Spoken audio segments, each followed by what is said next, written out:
जिंदगी एक जंग का मैदान है, इसमें ना हार है ना जीत है। बस इस मैदान में आपको डट के सिर्फ खड़ा रहना है। जो डट के खड़ा रहता है, असल हीरो ही वही है जिसने जिंदगी को समझा है। आइए हम जानते हैं मकर राशि वालों के लिए। तमाम नाज़रीन देखने वालों को मेरा सलाम, और अल्लाह आपको राहत और सुकून पहुंचा और आपकी ज़िंदगी आसान हो। इस दुआ के साथ में हम आपके लिए आज की खिदमत में जो मकर राशि लाएं कि मकर राशि में किन भावों में राहु हो, यानी आपकी कुंडली में किस भाव में राहु बैठा हो तो फल देगा। ये सब मकर राशि वालों की सबकी अलग अलग कुंडली होती है। अब आपकी कुंडली में राहु कहाँ बैठा है तो फल देगा। यानी राहु चेंज होने वाला है, नए महीने में चेंज होने वाला है। तो चेंजिंग के अंदर फायदा किसे देगा, यानी किन मकर राशि वालों को फायदा देने वाला है। तो जिस भाव के अंदर 2 नंबर और 11, यानी 2 और 11 भाव में जिसके राहु बैठा है, जिसकी भी कुंडली में दूसरे भाव में और 11 भाव में 11 नंबर के भाव में जो राहु बैठा है, वो आपको अचानक धन कमाने के अवसर देगा। क्या देगा? रास्ते देगा, यानी रास्ते पर लेकर जाएगा कि यहाँ से धन मिलेगा, आप वहाँ जाइए।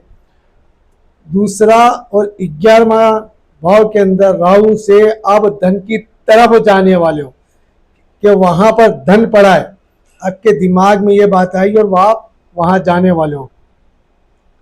6ठे भाव में और 10वें भाव में अगर आपके राहु बैठा है कुंडली में, तो नौकरी या व्यवसाय से आपको अचानक धन लाभ होगा।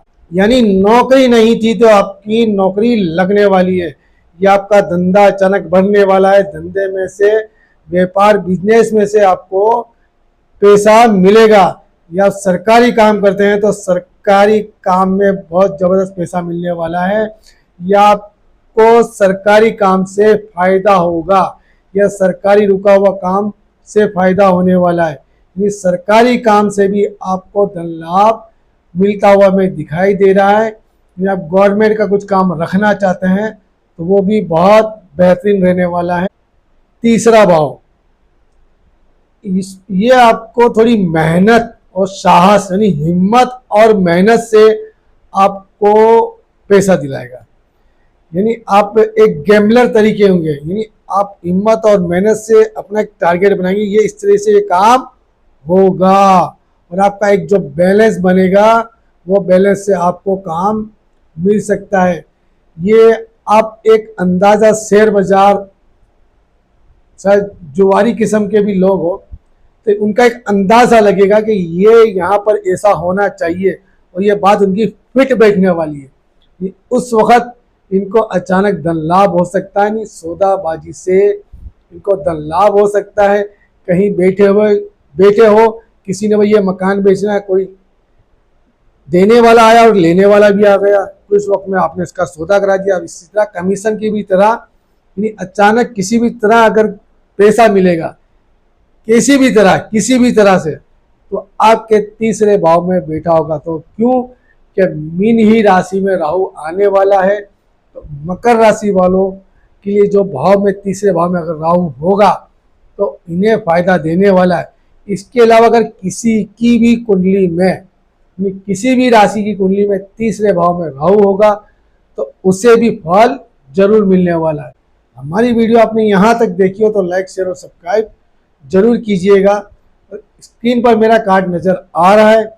इसके अलावा अगर कोई राहु आपके दूसरे भाव में बैठा हो तो आपको इसकी विधि करवानी चाहिए, क्योंकि अब की बार राहु मीन राशि में आने से फायदा देने वाला है अचानक। तो इसका फायदा उठाइए, और आप इसकी जो भी विधि हो अपने धर्म के हिसाब से भी कर सकते हैं। मैं आपको सिंपल बताता हूँ, आसान, कि आपको कीड़े मकोड़ों को खाना देना है, और आप अगर मुस्लिम हो या मानते हो तो रात को गोश्त, यानी हड्डी वाला गोश्त कहीं डाल दे, जंगल वगैरह में या सुनसान जगह पर या कचरा वगैरह पर, ताकि वो जिन्नात की एक खुराक बन सके। तो उससे भी आपको फायदा हो सकता है। आपको इस अमल के लिए अस्तगफिरुल्लाह आपको ज़्यादा से ज़्यादा पढ़ना है। अस्तगफिरुल्लाह ज़्यादा से ज़्यादा आप पढ़ें, कम से कम रोज़ाना 101 मरतबा पढ़ने का मामूल बनाने रात को। इससे आपको बहुत बेनिफिट होने वाला है। या आप इसका चिल्ला ही 1.25 लाख मरतबा करवा लें 40 दिन में, तब आपका ज़बरदस्त फ़ायदा होने वाला है। तो ये था राहु का उपाय, मैंने आपको बताया है। आप अपने धर्म के हिसाब से करवा सकते हैं। स्क्रीन पर मेरा कार्ड भी दिख रहा है आपको, अगर हमसे भी आप कुछ विधि करवा सकते हैं तो वेलकम है। स्क्रीन पर मेरा नंबर मौजूद है। किसी को अपनी चाय कुंडली दिखवानी हो या किसी तरह का राय मशवरा लेना हो तो 500 रुपये फीस देकर हमसे रब्ता कर सकते हैं। अब याद दीजिए, शुभ गुलाम नसीब।